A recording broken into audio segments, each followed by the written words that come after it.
गायत्री मंत्र के साथ में इस अद्भुत ज्ञान को देने वाले ऋषि मुनियों को प्रणाम। परम पूज्य गुरुदेव वंदनीय माता जी को प्रणाम, जिनके सूक्ष्म संरक्षण में हम लोग आत्मिक प्रगति के पथ पर सतत आगे बढ़ रहे हैं। ऐसी भावना के साथ में आइए गायत्री मंत्र। ओम भूर्भुवः स्वः तत्सवितुर्वरेण्यं भर्गो देवस्य धीमहि धियो यो नः प्रचोदयात्।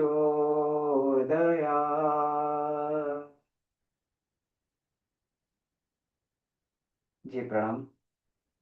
तो नाद साधना की क्रमिक कक्षा में हम लोग आगे बढ़ते हुए, लेकिन नाद पे इतनी कक्षाएं लेना, इसको समझना इसलिए आवश्यक था कि आगे की गति नाद योग से ही होने वाली है। प्रारंभ में हम लोगों ने जो चर्चा की थी कि नाद दो तरीके का है, आहत नाद, अनाहत नाद। आहत नाद वह है जो टकराहट से पैदा होता है, और अनाहत नाद वह जो बिना किसी वस्तुओं के टकराए हुए और सूक्ष्म दिव्य ध्वनियों के प्रवाह से जो निरंतर निरंतर पैदा होता रहता है, उसको अनाहत नाद बोलते हैं। नाद में दो प्रकार के इसमें ये सुनाई देते हैं, शब्द सुनाई देते हैं। एक तो वैचारिक, जिसको ये बोलना चाहिए सूक्ष्म शब्द, हमेशा निरंतर निरंतर जो आकाशवाणी के रूप में से प्रवाहित होते रहते हैं। और दूसरा जो एक और इससे सूक्ष्म शब्द है, जो ओंकार से प्रवाहित होकर और पंच तत्वों में से होकर, तत्वों में से होकर जब वह गुजरता है तो अलग अलग प्रकार की ध्वनियां उसमें से सुनाई देती हैं। दोनों ही साधक के लिए बहुत महत्वपूर्ण है। शब्द रूप में जो नाद सुनाई देता है, उससे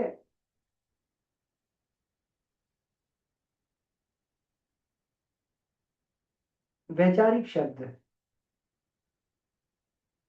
जो वैचारिक शब्द रूपी ये सुनाई देता है, जो संदेश सुनाई देता है, उससे साधक को आत्मिक प्रगति करने के लिए, आगे बढ़ने के लिए उससे दिशा मिलती है, जो वैचारिक शब्द है।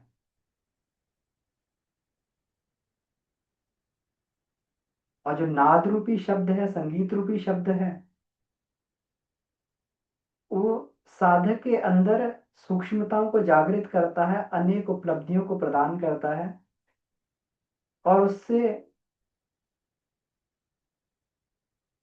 निर्विकार ब्रह्म जो ओंकार के रूप में प्रकट होता है, उस ब्रह्म तक पहुंच बनती है।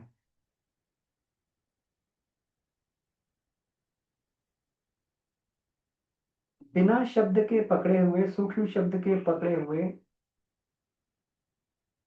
साधक की गति आगे की दिशा में नहीं हो पाती है। साधना के पथ पर आगे बढ़ेंगे,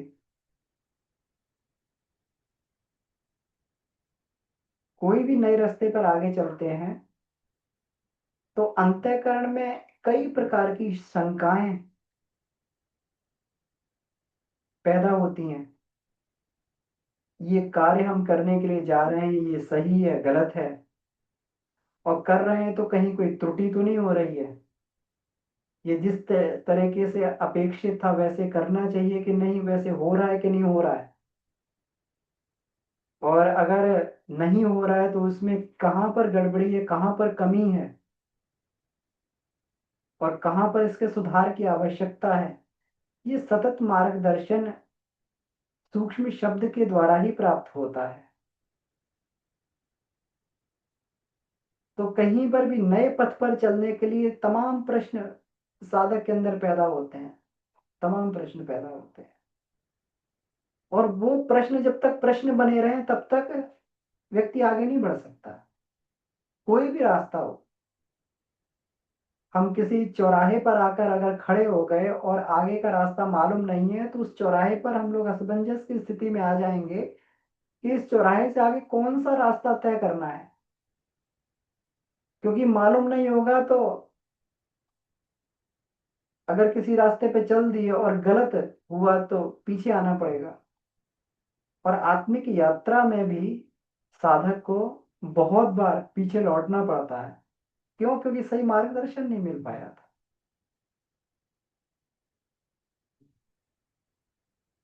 साधक अपने से यात्रा तो कर लेता है, क्योंकि आत्मा की सहज यात्रा है। आत्मिक प्रगति आत्मा की सहज यात्रा है, वो तो सहजता से चल ही रही है, गाड़ी चल रही है। लेकिन सही दिशा में चले तो अपने गंतव्य पे पहुंच जाती है, जल्दी पहुंच जाती है, जल्दी रास्ता मिल जाता तो जल्दी पहुंच जाती है। और जिगजैग में चलेगी तो फिर बात नहीं बनी। तो प्रश्न जब तक अंतःकरण में बने रहते हैं तब तक जो है ये, तो साधना पथ पर इसलिए जब तक वो शब्द सुनाई नहीं देता तब तक जो है एक अतृप्ति अंदर बनी रहती है, प्रश्न अंदर बने रहते हैं, शंकाएं अंदर बनी रहती हैं। लेकिन जैसे शब्द सुनाई दे तब शब्द निरंतर मनुआ राता मलिन वासना त्यागी।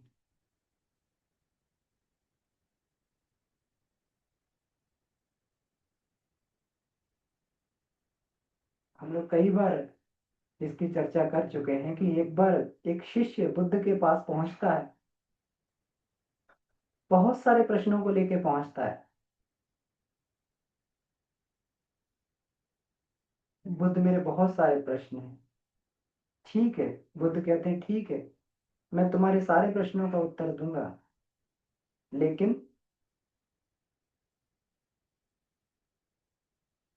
तुम्हें मैं जो क्रिया बता रहा हूँ उस क्रिया को करो। ध्यान बताया बुद्ध ने, और इस ध्यान को करके 1 वर्ष बाद मेरे पास लौटना। तो व्यक्ति चला गया, उसने ध्यान किया, सोचा कि हो सकता है बुद्ध ने बताया है क्योंकि सिद्धि प्राप्त करने के बाद में वो प्रश्नों का उत्तर दें। बड़ी ही तन्मयता से, तत्परता से उस ध्यान को करता रहा, और जब लौट कर आया 1 वर्ष बाद, बुद्ध से पूछा, मैं वो ध्यान किया, मैंने जैसे आपने बताया वैसे किया, अब मुझे मेरे प्रश्नों का उत्तर बताइए। बुद्ध ने कहा ऐसा करो कि 1 वर्ष पुनः इस ध्यान को करके आओ। व्यक्ति फिर लौट गया, जिज्ञासु था, ध्यान करने के बाद पुनः पहुंचा। जब तीसरे वर्ष तीसरी बार पहुंचा, बुद्ध ने बोला पुनः ध्यान करके आओ। वही उसने दोहराया कि मुझे मेरे प्रश्नों का उत्तर है। बुद्ध ने कहा फिर ध्यान करके आओ। तो फिर गया वापस लौट कर, फिर दोबारा लौट कर नहीं आया। बुद्ध ने कहा देखो जाके कि जीवित है कि नहीं। बुद्ध सब जानते थे, लेकिन फिर भी जो है शिष्यों की शिक्षण के लिए भेजा कि देखो जीवित है कि नहीं जीवित है।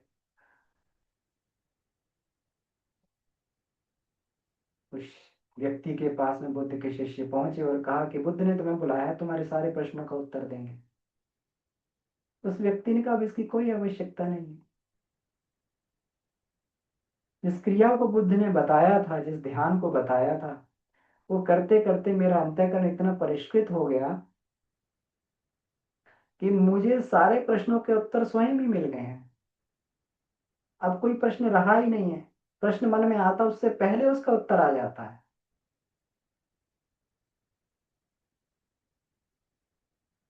प्रकाश के वेग की तरीके से इतनी तेजी से उत्तर आते हैं और बिल्कुल सटीक एकदम।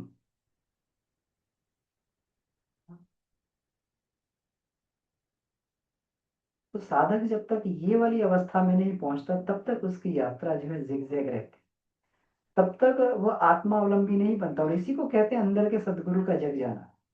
बाहर के सदगुरु का तब तक कार्य रहता है जब तक अंतःकरण का सदगुरु नहीं जग जाता।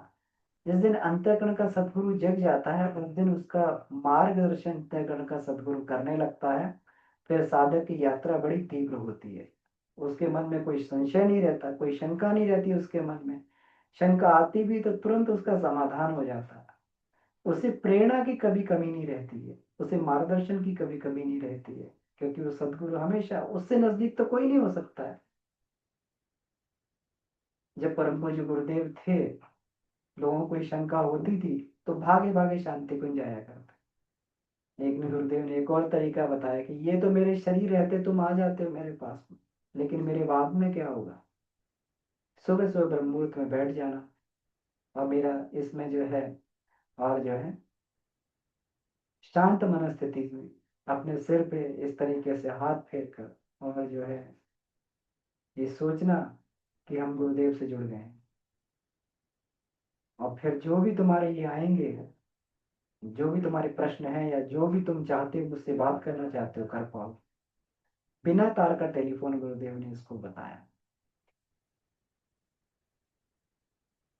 ये सारा का सारा शब्द साधना से ही हो पाता है। इसीलिए आगे की प्रगति में शब्द साधना बहुत आवश्यक।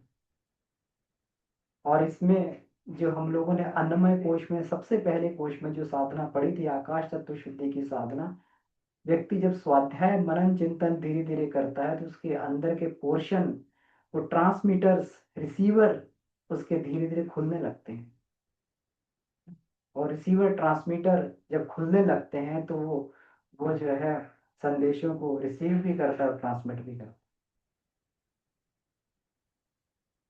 तो ये चर्चा हम लोगों ने नाद के माध्यम से करी। इससे और आगे बढ़ता हुआ, क्योंकि ये ये जो है सृष्टि आनंदमयी है, संगीतमय सृष्टि है, तो उस परमात्मा के संगीत को भी सुना जाए।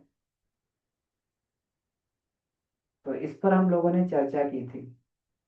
और पीछे हम लोगों ने एक अभ्यास भी किया था पिछली कक्षा में, जिसमें 3 शारीरिक शब्द, रक्त के बहने का, श्वास के आने जाने का, रसों के पकने का, 2 मानसिक शब्द, कोई विचार अगर अंदर आ रहा है उसका शब्द, कोई बाहर का ज्ञान ग्रहण कर रहा है,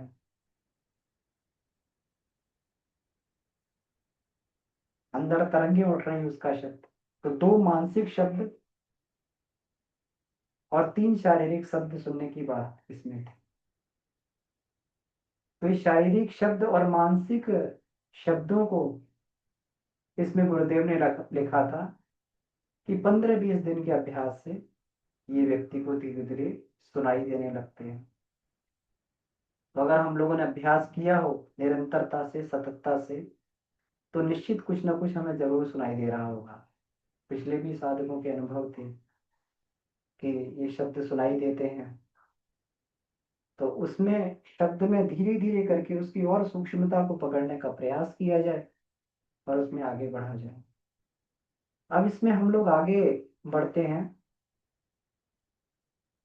देखिए आज का जो है उससे पिछली जितनी चर्चा हुई थी उससे आगे हम लोग बढ़ते हैं।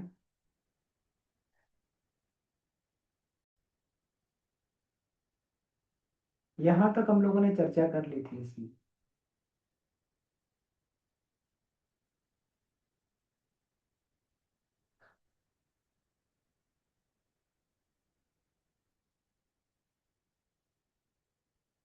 तो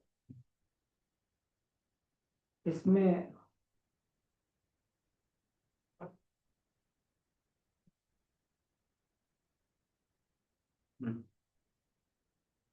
तो प्रारंभिक अभ्यास में हम लोगों ने चर्चा कर ली थी कि ये शरीर के शब्द और मानसिक शब्द, इन पर हम लोगों ने चर्चा कर ली थी। अब इसके आगे हम लोग आते हैं, गुरुदेव हमें जीव ऋषि क्या बताते हैं, तो इसके आगे की चर्चा हम लोग करते हैं। तो जैसे जैसे हमारी इससे नाद श्रवण की हमारी क्षमता विकसित होती है, जैसे जैसे ये क्षमता विकसित होती है, तो धीरे धीरे बंसी का और सीटी से मिलने जुलने वाली अनेक ध्वनियां धीरे धीरे सुनाई देने लगती। बांसुरी का स्वर, सीटी का स्वर, ये सभी की सभी जो है सूक्ष्म लोकों में होने वाली क्रियाओं के परिचायक हैं। जैसे जैसे व्यक्ति इनको पकड़ने लगता है, तो सूक्ष्म लोकों में क्या गतिविधियां चल रही हैं, व्यक्ति उनको पकड़ने लगता है।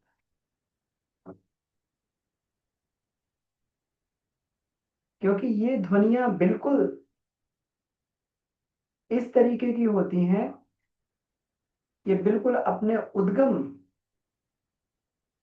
स्थान से आती हैं। और जब उद्गम स्थान से आती हैं, तो व्यक्ति को ऐसा लगता है कि मेरी कोई बहुत काल से बिछड़ी हुई चीज मुझे प्राप्त हो गई। जैसे कोई बच्चा खो जाए, बिछुड़ जाए अपने माता पिता से, और बहुत दिनों के बाद मिले, तो उसकी प्रसन्नता का हम लोग अनुमान नहीं लगा सकते, इतना प्रसन्न होता है। माता पिता को असीम प्रसन्नता होती है, बच्चे की प्रसन्नता कोई ठिकाना नहीं होता। हम सभी लोग इस बात का अनुभव कर कि बहुत दिनों के बाद कोई अपने प्रिय बच्चे से मिलते हैं, बच्चे की प्रसन्नता कितनी, भाग के बच्चा गोदी में आ जाता है और बिल्कुल एकदम गोदी में चिपक जाता है आके, तो कहीं माँ बाप दोबारा न छूट जाए। तो इसी तरीके से जब वो ध्वनियां पकड़ में आती हैं, तो उसको असीम आनंद आता है कि यही यही मेरा उद्गम है। ये चिर परिचित आवाज बहुत दिनों के बाद में सुनाई दे रही है कानों में, और असीम आनंद की अनुभूति हो रही, जैसे कोई अपना अपना हाल पूछ रहा हो, अपना दुख पूछ रहा हो, सांत्वना दे रहा हो।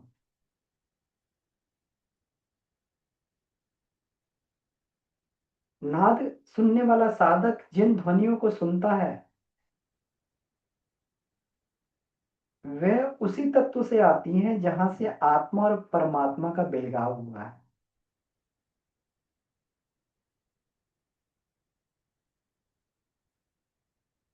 वह ओंकार शब्द प्रकृति तक तो जब प्रवाहित होता है, तो अपने मूल रूप में जैसे प्रकृति से टकराता है, वहां ओंकार की ध्वनि के साथ में अलग अलग तत्वों में प्रवाहित होकर अलग अलग प्रकार की ध्वनियों में बदलता हुआ चला जाता है। तो यहीं से जो है वह आत्मा परमात्मा जो है जीवात्मा में, प्रकृति का आवरण आते ही जीवात्मा में परिवर्तित हो जाता है, यहीं से बिलगाव होता है। और इस मिलन बिंदु पर जब व्यक्ति पहुंच जाता है, जहां पर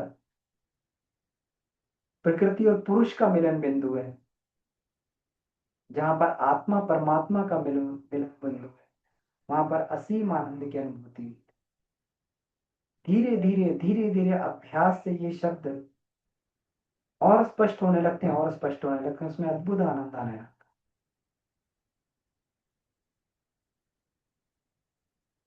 और इसको सुनते सुनते साधक को इतना आनंद आता है कि वो अपनी सुध बुद्धि भूलने लगता है, सांसारिक संगीत को हम लोग सुनते हैं, इतना आनंद आता है, व्यक्ति अपनी सुध बुध इतना उसमें तन्मय हो जाता है कि फिर उसको जो है कोई कष्ट परेशानी भी नहीं उसको मालूम पड़ती है।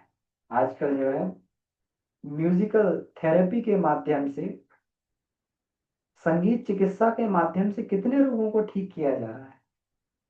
क्यों? व्यक्ति जो है उस अवसाद को, तनाव को भूल जाता है कुछ देर के लिए, और जैसे ही तनाव को भूलता है, अवसाद को भूलता है, उसकी बॉडी जो है हीलिंग मोड में आ जाती है, तुरंत हीलिंग चालू हो जाती है। और जब तक बॉडी वही, शरीर वही तनाव में, अवसाद में, चिंता में, द्वेष में, घृणा में ग्रसित रहता है, तब तक जो है शरीर से विषैले अंदर से रसायन निकलते हैं और और शरीर की विषाक्तता को बढ़ाते रहते हैं, जो कई प्रकार की असाध्य रोगों को, कैंसर जैसे रोगों को जन्म देता है।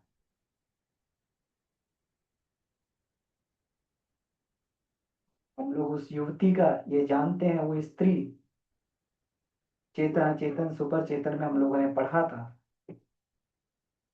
कि कैंसर से पीड़ित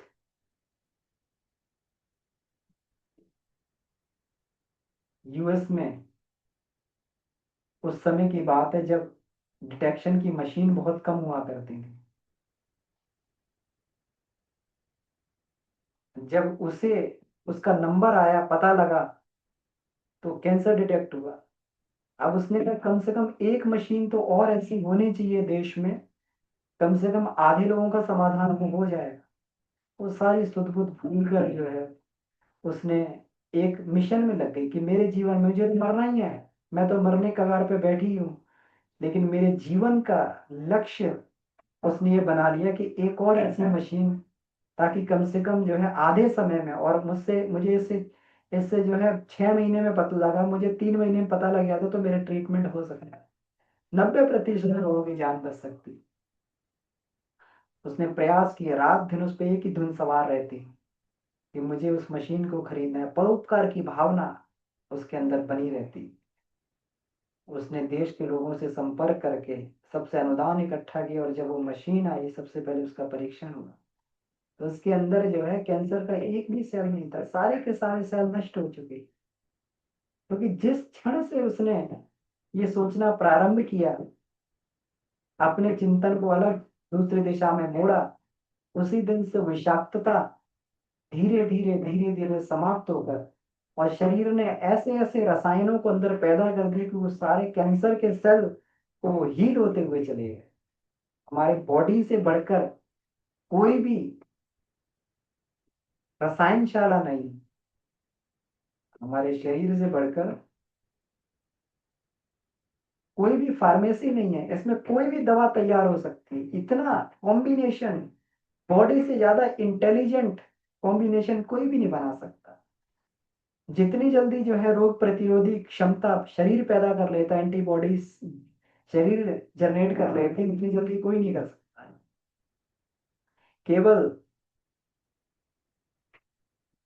आवश्यकता इस बात की होती है कि हम अपने चिंतन को बदलकर और विध्यात्मक चिंतन, सकारात्मक चिंतन की तरफ ले चलें।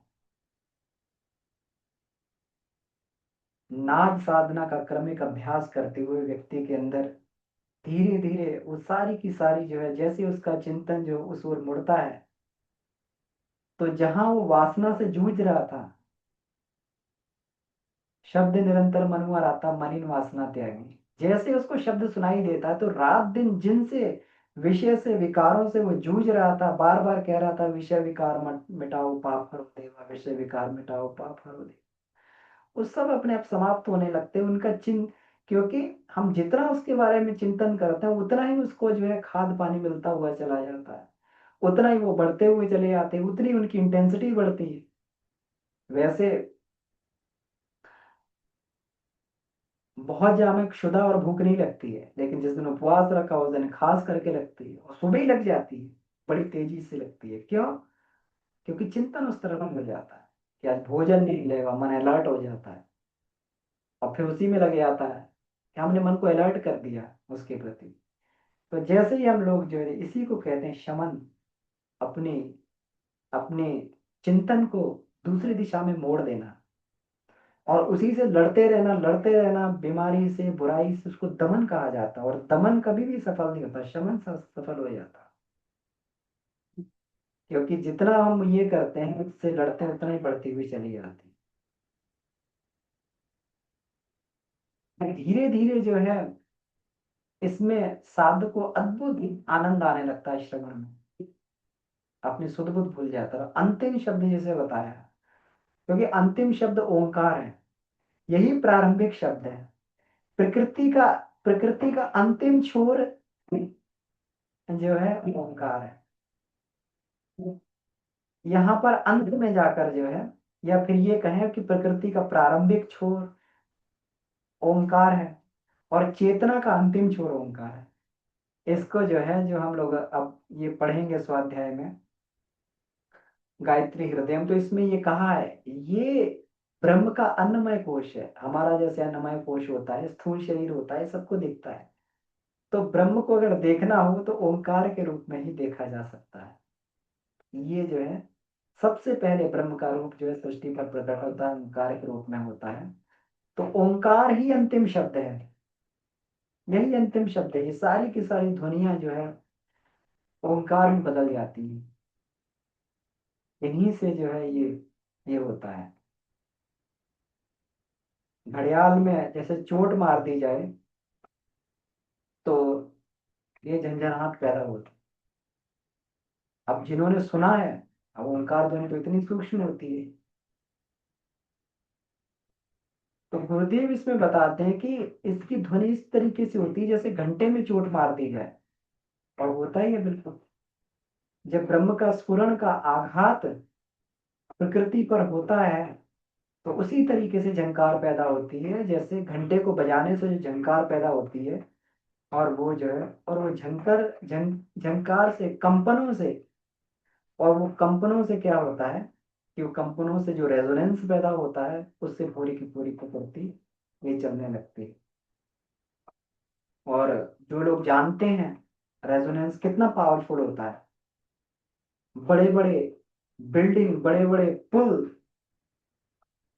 छोटे छोटे हवा के आघातों से अगर उनमें रेजोनेंस पैदा हो जाए तो वो पुल ढहते हुए चले जाते हैं। ऐसे बहुत सारे उदाहरण नेट पे मिल सकते हैं।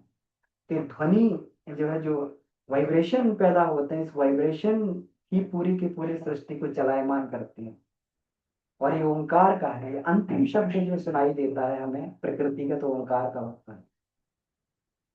तो जब ओंकार की ध्वनि सुनाई देने लगती है, तब निद्रा तंद्रा बेहोशी जैसी दशा उत्पन्न होने लगती है, व्यक्ति अपनी सुध बुध भूलने लगता है। ये ध्वनि इतनी इतनी अंदर को प्रभावित करती है, अंतःकरण को इतना प्रभावित करती है, इतनी मनमोहक होती है कि व्यक्ति जो है बाकी सब जगह से हटकर इस ध्वनि में लगने लगता है। अपनी अपनी दशा जो है उसको भूलने लगता है, उसको बेहोशी आने लगती है, निद्रा आने लगती है, और उसको समाधि का सुख मिलने लगता है। समाधि मतलब सारी की सारी समस्याओं का समाधान हो जाए, वो जो लक्ष्य था वो प्राप्त कर लेना, वो समाधान वाली स्थिति में व्यक्ति आ जाता है, तो उसको तुरीय अवस्था का आनंद प्राप्त होना। और इसी स्थिति से व्यक्ति जब ऊपर बढ़ता है, ओंकार से ऊपर बढ़ता है, तो फिर आत्मा सीधे सीधे परमात्मा में प्रवेश कर जाती है और पूर्णता की अवस्था को प्राप्त कर लेते हैं। तो नाद श्रवण के अभ्यास में 64 प्रकार की, गुरुदेव ने बताया, ध्वनियों को अभी तक सुना जाता रहा। 64 प्रकार की ध्वनियों को अभी तक सुना जा सका है। तो अब देखिए इसमें ये ये बताया गया है इसमें आहत नाद के बारे में, कि जो आघात से उत्पन्न होती है, आघात आहत नाद, और अनाहत नाद, जो बिना किसी आघात के दिव्य प्रकृति के अंतराल में जो शब्द चलता रहता है, उसे जो अनाहत नाद बोलते हैं। 10 प्रकार के नाद अभी तक सुने जा चुके हैं, उनको पहचाना जा चुका है। संहारक, इसको संहारक जो है, जो पैर में पाजेब होती है, पाजेब की ध्वनि की तरीके से होता है। पालक जो है, ये सागर की लहर की तरीके से इसकी ध्वनि सुनाई देती है। सृजक की मृदंग की तरीके से सुनाई देती है। सहस्त्रदल जो है शंख की तरीके से सुनाई देता है। आनंद मंडल तुरही की तरीके से होता है। चिदानंद मुरही की तरीके से होता है। सच्चिदानंद बीन की तरीके से होता है। और अखंड सिंह गर्जना की तरीके से होता है। अगम नफीरी की तरीके से, और अलख बुलबुल की तरीके से। तो इस तरीके से बुलबुल की ध्वनि की तरीके से, तो इस तरीके से ये अलग अलग ध्वनियां, और इन्हीं ध्वनियों के, ये सूक्ष्म ध्वनियों को पकड़कर जो हमारे संगीतकार भी, उन्होंने स्थूल वाद्य यंत्रों का निर्माण किया।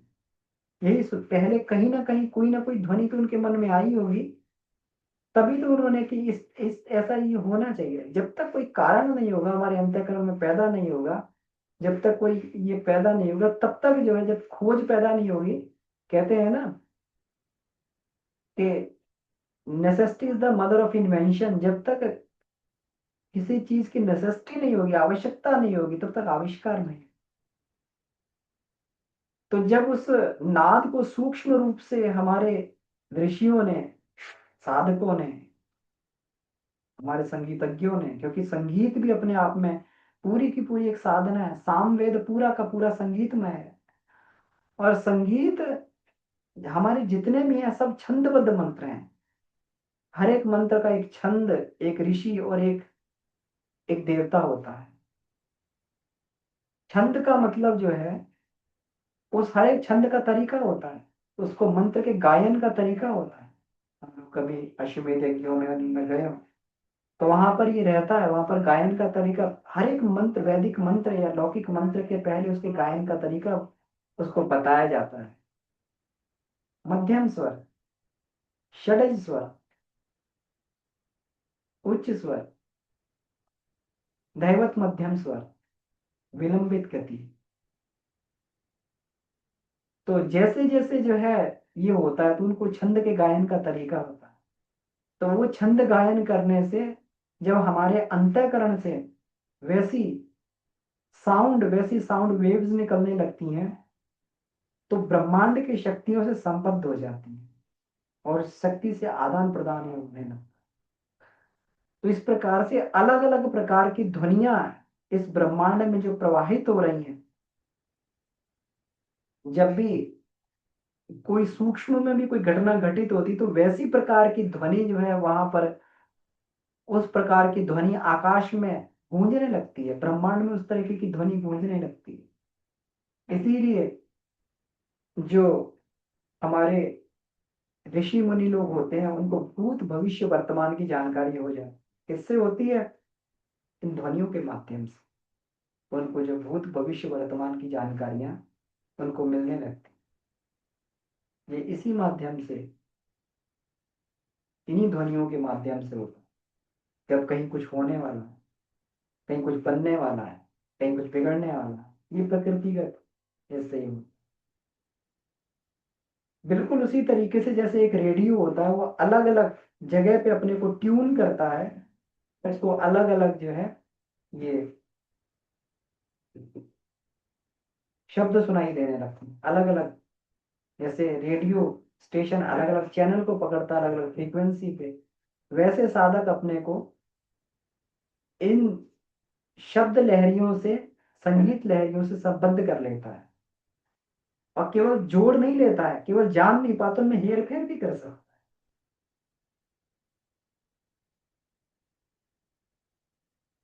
सामान्य व्यक्ति तो केवल संगीत सुन सकता है, लेकिन कंपोजर जो होता है वो नया म्यूजिक बना देता है, उसी में से, उसी धुन पर, उसी बीट्स पर एक नया संगीत की रचना कर देता है, नए नए संगीत बना, उन्हीं ध्वनियों में हेर फेर करता हुआ जब साधक जो है एक नई प्रकार की जो व्यवस्था को बना।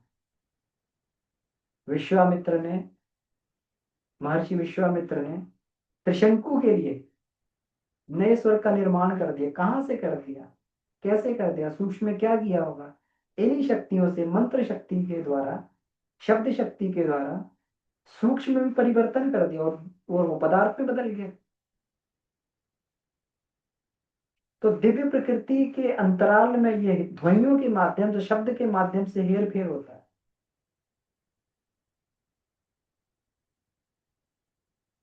जब यज्ञ में मंत्र बोले जाते हैं, मंत्र बोलने से मेघ वर्षा करने लगते हैं, बारिश आ जाती है, देवता प्रसन्न होते थे, बारिश कर देते थे,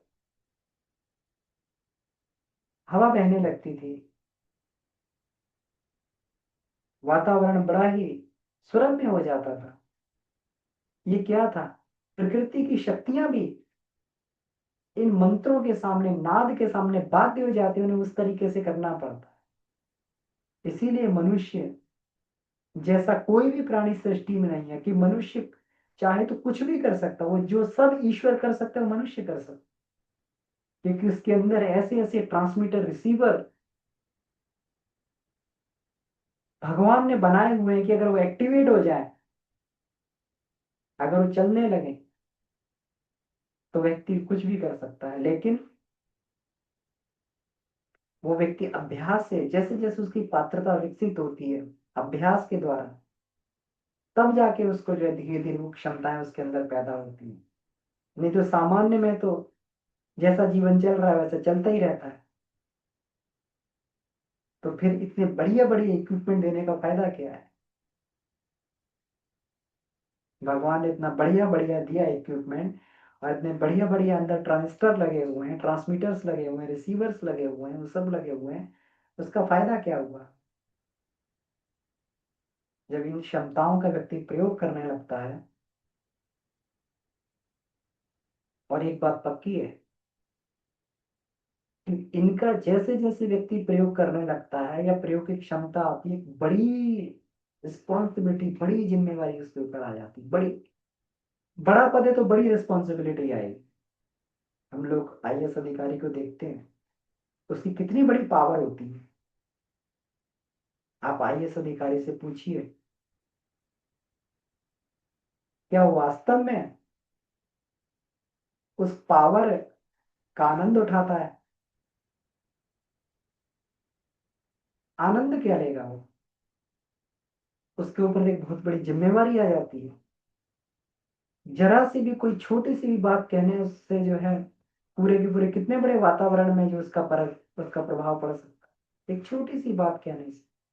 हमारे देश के प्रधानमंत्री एक छोटी सी बात कहते हैं, देश में हलचल मची जाती है।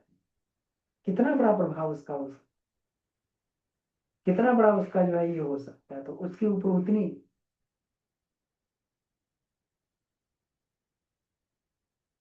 एक बच्चा सोचता होगा कि अगर मुझे पिस्तौल मिल जाती तो मैं कितना बढ़िया जो है, कितना शक्तिशाली हो जाता, कितना ही हो जाता। लेकिन फौजी से पूछो, उस पुलिस वाले से पूछो, उसका जो है जब उसके पिस्तौल मिल जाती है, उसका ध्यान इसी में रहता है कि कहीं ये पिस्तौल कहीं छीन ना ले, दुश्मन कहीं पिस्तौल ना छीन ले, कि मेरी राइफल ना छीन ले। और जब भी कोई सामने दिखाई देगा तो अपने प्राण को संकट में डाल के इसको चलाना पड़ेगा। जब साधक को एक क्षमताएं पैदा हो जाती हैं, तो फिर कौतूहल उसका समाप्त हो जाता है, उसके ऊपर जो है एक बहुत बड़ी जिम्मेवारी उसके ऊपर ये आ जाती है, तो फिर वो कौतूहल नहीं रहता है। अभी हम सोचते हैं कि ये शक्तियां मिल जाएंगी हमें तो बड़ा कौतूहल होगा, बड़ा ही होगा, इतनी सावधानी बढ़ जाती है, उसकी रातों की नींद उड़ जाती है। कोई व्यक्ति ड्यूटी पे हो और ये कर रहा हो, इतनी बड़ी रिसोर्स की पावर उसके पास में हो, बारूद का भंडार उसके पास में हो, तो कितनी बड़ी रिस्पॉन्सिबिलिटी उसके ऊपर रहती है। किसी को जो है बैंक में ड्यूटी करने के लिए दे दिया जाए, कैशियर रात दिन जो नोट गिनता है, तो कहाँ उसके अंदर नोट का, पैसे का कौतूहल रहता है? कोई कंपनी का मालिक, हमारे मन में कौतूहल रहता है कि इतना पैसा होगा तो इस तरीके से खर्च करेंगे, इतना ये करेंगे, इतना संसाधनों का उपयोग करेंगे। लेकिन उस मालिक से पूछिए जो इतना बड़ा सेटअप चला रहा है, इतना बड़ा ये कर रहा है, उसके मन में खर्च करने का कहाँ कौतूहल? उसके मन में यही रहता है कि टाइम से एम्प्लॉय की सैलरी जानी चाहिए, टाइम से पूरी की पूरी व्यवस्थाएं चलनी चाहिए, पूरी की पूरी रिस्पॉन्सिबिलिटी के साथ में, रात दिन की खाने पीने की तक की सुध भूल जाता है। इसलिए जब ये शक्तियां आती हैं तो कौतूहल समाप्त हो जाता है, या फिर ये कहें कि जब तक व्यक्ति इतना मैच्योर नहीं होता, उसका कौतूहल जब तक उसके अंदर बना रहता है तब तक ये सामर्थ्य आती नहीं। और जिस दिन सामर्थ्य आती उसका कौतूहल समाप्त। लेकिन ये भी पक्की बात है कि हमें अपने आप को उतना समर्थ बनाना होता है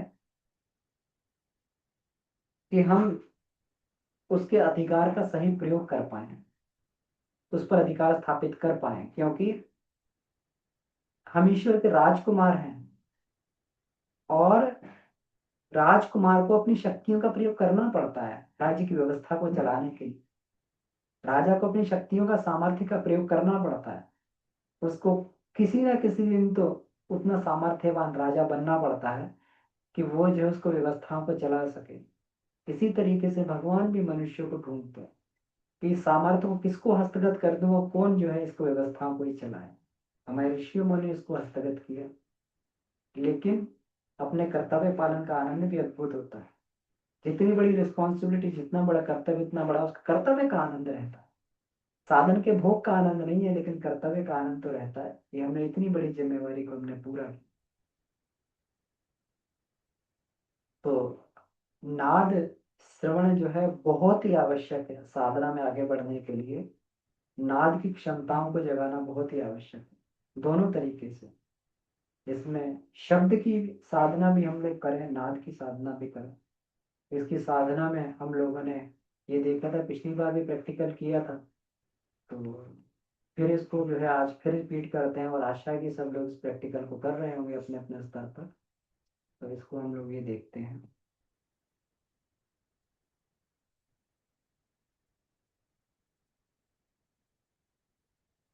जी बिल्कुल, ग्रुप में डाल देंगे। इसको हमने गुरुदेव की उसमें से ही बनाया है, पुस्तक में से बिल्कुल एज इट इज लिया है, तो उसको डाल देंगे। और जो हमने ये किया था, देखिए, जो पिछली बार हम लोगों ने इसको ये किया था कि कान में पहले ये लगाएंगे,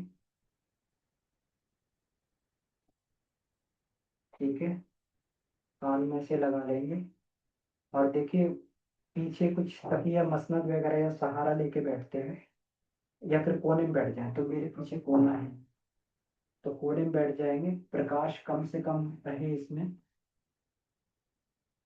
इसमें लाइट ऑफ कर देता हूँ। हम लोग फिर पुनः 10 मिनट का अभ्यास फिर करेंगे। मेरे कमरे में प्रकाश बहुत कम है अब, और खामोश है तरीके से।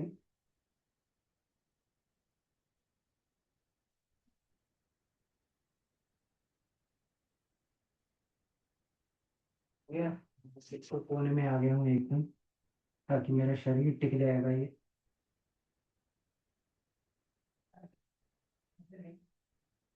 बाजे हुए मृदंग का साउंड को अनाहत कैसे कहा गया है, क्लियर करें।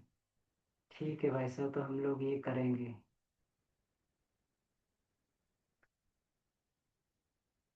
चर्चा करेंगे इस पे। अभी तो हम लोग जो है प्रैक्टिस करते हैं, ढीला छोड़ दें शरीर को, है ना, ढीला छोड़ें, और जो है इसको शरीर को ढीला छोड़ते रहें, बिल्कुल ऐसे जो है रुई का ढेर हो जाए शरीर, उस तरीके से। और श्वास को छोड़ते जाएं, शरीर को ढीला करते जाएं, रुई की ढेर की तरीके से, कि शरीर जो है कहीं पर भी एकदम रुई की तरीके से हल्का हो गया। ढीला छोड़ें। ढीला छोड़ने के लिए सबसे बढ़िया है कि इसको जो है जैसे जैसे श्वास बाहर छोड़ते रहें,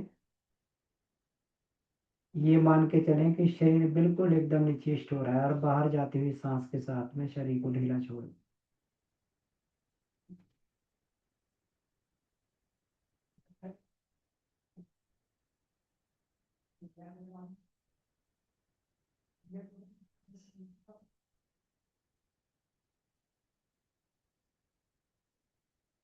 अंत्यकरण में होने वाले शब्दों का शरीर में होने वाले शब्दों को श्रवण करने का प्रयास करना।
शरीर में होने वाले शब्दों को, रक्त प्रवाह को,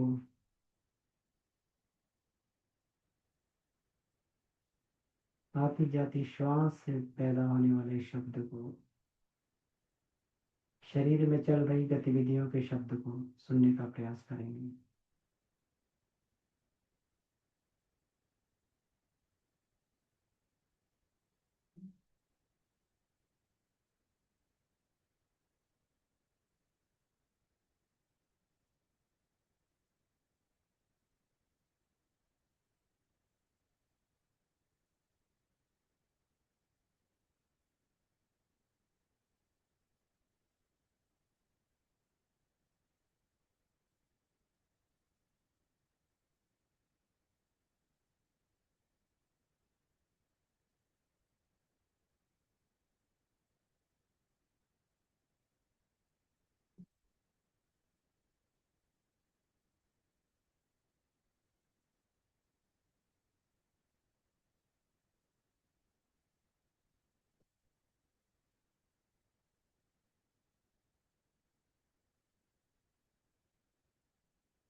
सामान्य अवस्था में आए, दोनों हाथों को रगड़े, नेत्र पर लगाएं, नेत्रों को खोल लेंगे।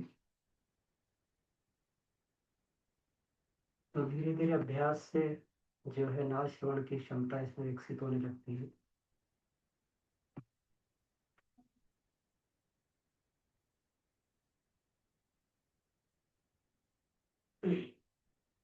अभ्यास करेंगे तो जरूर इसमें ये होगा, जरूर प्रगति होगी नाद श्रवण में। ऐसा नहीं है कि कुछ करें हम और उसका परिणाम ना निकले। जी। फिर ये कोई प्रश्न उत्तर बनता हो तो हम लोग चर्चा कर सकते हैं। सबको म्यूट की परमिशन इसमें देते हैं।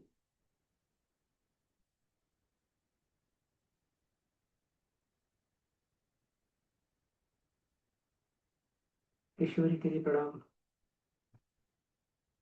प्रणाम भैया। बहुत सुंदर कक्षा और बहुत आनंद आता है। अभी जैसे ध्यान के समय मैं देख पा रही थी कि गर्दन को क्या मतलब टेढ़ा रखना है, दीवार से टिकाना ठीक है कि हाँ एक या क्या है, गर्दन को दीवार सीधा से, रखना है या दीवार से टिका लेंगे दी है ना। दीवार से सिर को भी टिका देना है? सिर को भी कंधे टिका तक तो दें, ऐसे करके सटे बैठे हैं क्योंकि ऐसा अभी मेरे पास वो नहीं था, तकिया या कुछ होता है ना तो सपोर्ट मिलती है, तो अभी मेरे पास तकिया नहीं था, तो इसलिए जो है थोड़ा सा दिक्कत आती है। अगर तकिया वगैरह हो तो आराम से उसको जो है ये करके टिका सकते हैं। लेकिन शरीर सिर्फ ऐसे दीवार से टिका दें तो सिर को भी ऐसे पूरा टिकाना सिर को, कंपल्सरी होता है? हाँ सिर को भी टिका लें जैसे भी, क्योंकि सिर अपने आप जैसे ही होगा ना।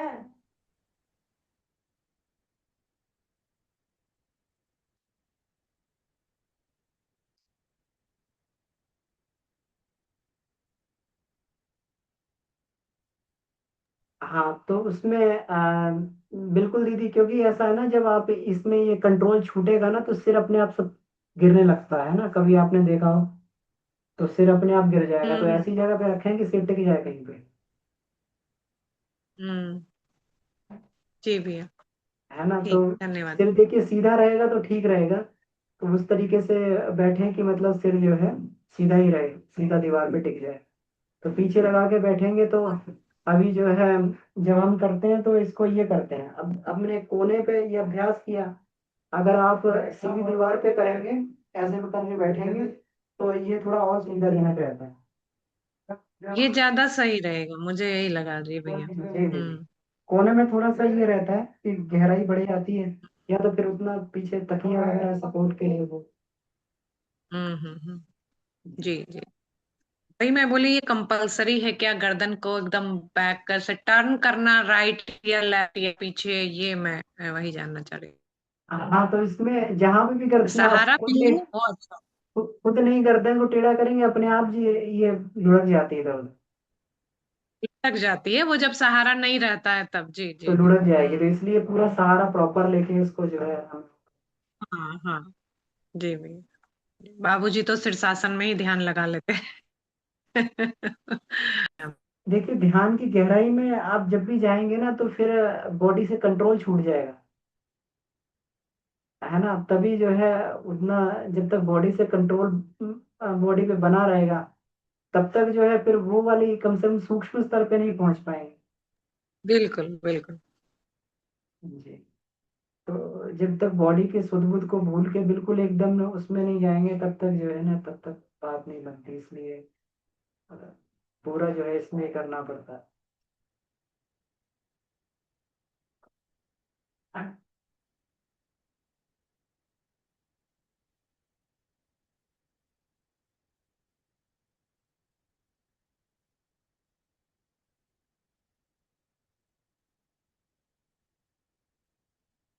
और किन्हीं को कोई प्रश्न हो, देखिए अभ्यास जरूर करना चाहिए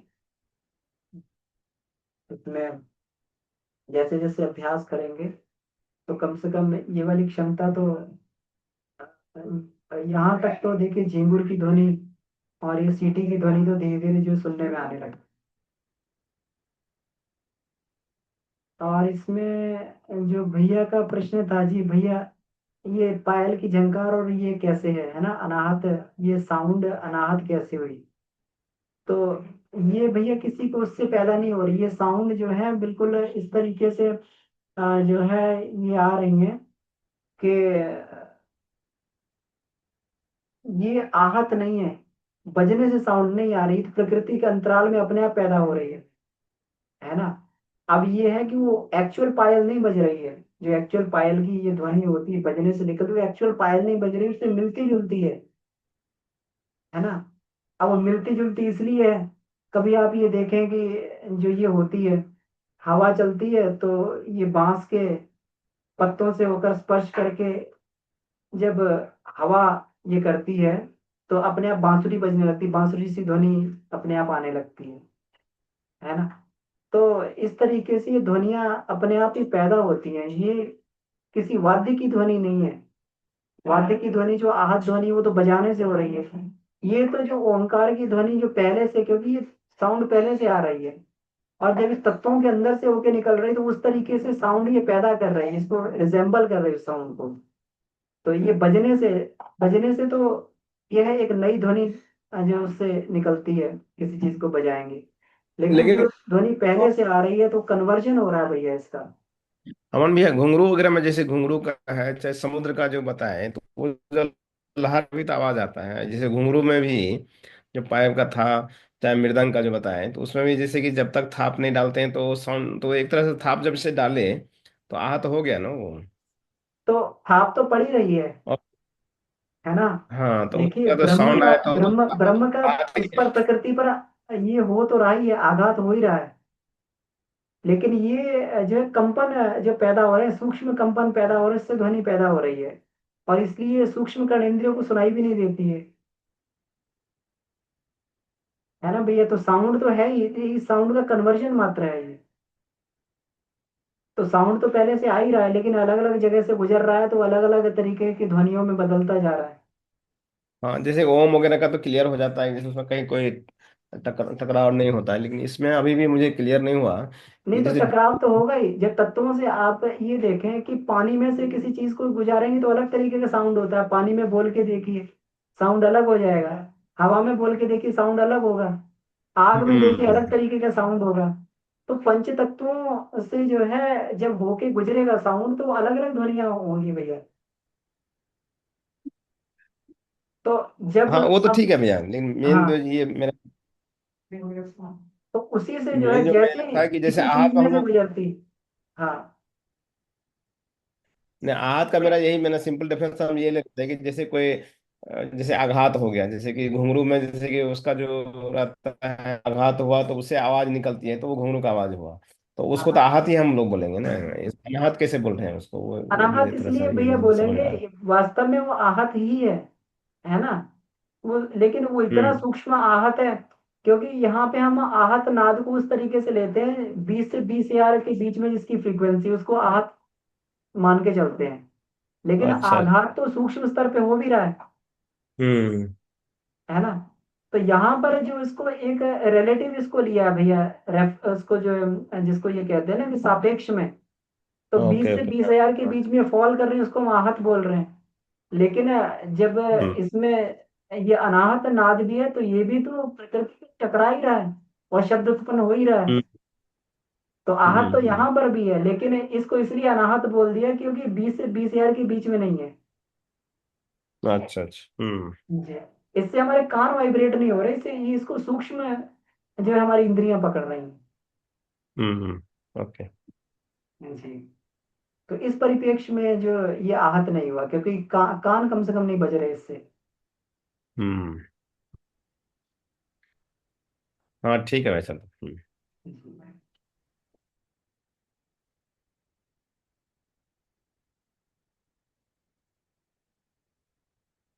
तो ठीक है, समय हो गया, आइए आज की कक्षा को यहीं समाप्त करते हैं। बहुत बहुत आभार सभी का जुड़ने के लिए। तो प्रैक्टिस करते रहें, देखिए सारी प्रैक्टिस जितने भी हम लोग अभी तक इसमें कर चुके हैं, सब हम लोगों ने एकदम इसमें लाइव प्रैक्टिस करके देखी है। तो चाहे वो सोहम की प्रैक्टिस हो, चाहे आत्मानुभूति योग हो, है ना, उसमें कोई भी प्रैक्टिस हो तो हम लोग प्रैक्टिस जरूर करें, तभी जो है वो परफेक्शन आएगा। बहुत बहुत आभार सभी का। और इसी के साथ नाद की कक्षा हमारी समाप्त होती है, अगली जो है हम लोग जो है बिंदु की कक्षा पर ये चलेंगे, फिर धीरे धीरे करके एक एक क्रिया योग की हम लोग चर्चा करेंगे। बहुत बहुत आभार सभी का, शांति पाठ करें। ओम शांति शांति शांति। समाप्त। सभी को प्रणाम, धन्यवाद। एक और स्टॉप करें।